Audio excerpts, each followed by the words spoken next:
Une des choses les plus anxiogènes d'être un anthropologue, c'est la futurologie. C'est-à-dire que inévitablement, tu sais, comme je sais pas, si tu veux comparer, mettons, l'anthropologie à la psychologie, on pourrait dire en simplifiant que la psychologie s'intéresse beaucoup au bonheur de l'individu ou de la famille, mais que l'anthropologie s'intéresse peut-être plus à ce qu'on pourrait appeler le bonheur de la société.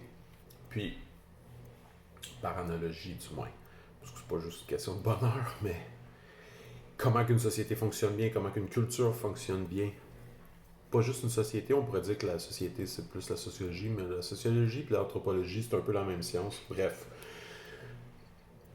Mais inévitablement, en étudiant des patterns, tu finis par voir ce qui va arriver. Tu finis par voir comment qu'une culture s'en va, dans quelle direction on va, et ultimement les civilisations, l'humanité. Et évidemment, on vit une période stressante. Il y a des bonnes nouvelles, tu sais, comme l'Islande a récemment développé une usine qui prend le CO2 de l'air puis en fait des pierres. C'est une crise de bonnes nouvelles. Juste ça pourrait assurer la survie de l'humanité. Mais c'est quand même inquiétant de voir qu'en ce moment, tous les leaders du monde se réunissent pour parler de l'environnement, mais que la Russie et la Chine ne viennent pas, tu sais. La Russie fait encore écho à l'espèce de destructivité de l'homme blanc, mais la Chine, il ne faut pas la sous-estimer. On parle beaucoup de la place de l'homme blanc, tu sais, comme Marvel vient de sortir un film sur d'un super-héros asiatique, puis bon, c'est correct, il faut absolument faire de la diversité, représenter les genres, les cultures, tout ça. Mais derrière tout ça, il y a cette idée un peu sous-jacente que la problématique est surtout de l'homme blanc. Ce qui n'est pas complètement faux. Mais le défaut qu'on a en tant qu'humanité à juste chercher à pointer du doigt fait que l'ennemi est comme un peu remplacé sournoisement sans qu'on le voit venir. La façon que la Chine est problématique au niveau environnemental actuellement, la façon que la Chine est en train de prendre de façon économique l'Afrique, l'Amérique du Nord, etc., le monde, l'Inde aussi le fait, pas juste la Chine. L'Inde et la Chine ensemble sont les deux des puissances colonisatrices par l'économie actuellement. C'est dangereux s'il n'y a pas, au travers de cette espèce de néo-mondialisation-là, une forme de compréhension de ce qui était vraiment problématique à la base. Et donc, l'ennemi, c'est pas l'homme blanc, mais c'est plus un certain comportement capitaliste, néolibéral qui privatise tout, qui enlève la place des lois, puis qui remplace ça par une espèce de loi du marché absurde qui fait que juste le profit compte et pas la vie. Puis, tu sais, on le voit dans plein de choses, comme par exemple, on peut diaboliser l'homme dans les relations de couple parce que l'homme va plus souvent commettre le féminicide, mais faudrait pas conclure que ça veut dire que les femmes se comportent toujours bien dans les relations de couple et qu'elles sont pas parfois instigatrices de la violence.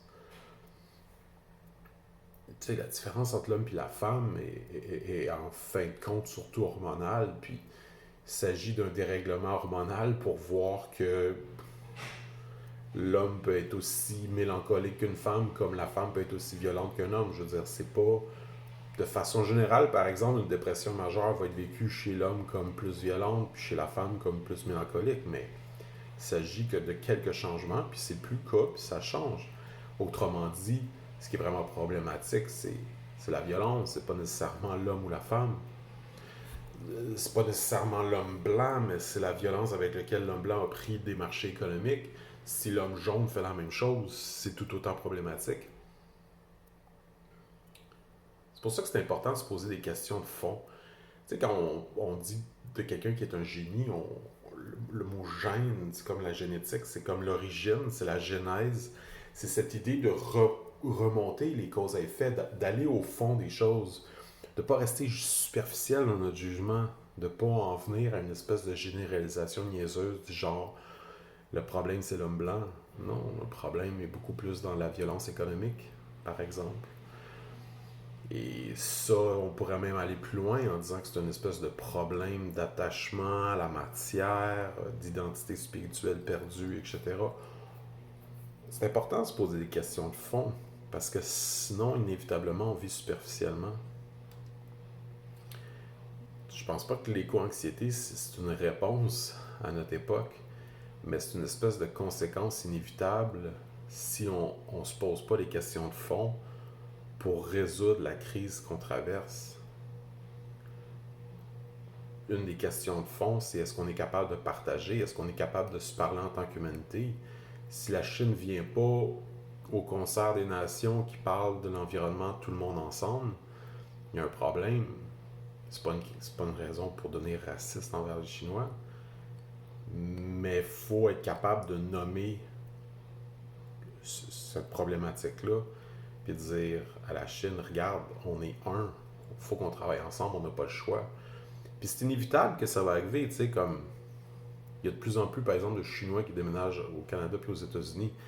Admettons un scénario peu probable où la Chine déclarerait la guerre aux États-Unis, ça se pourrait que les Chinois entre eux autres, c'est-à-dire les Chinois aux États-Unis puis les Chinois en Chine, se parlent puis dire hey, ça ne nous tente pas de faire la guerre l'un contre l'autre.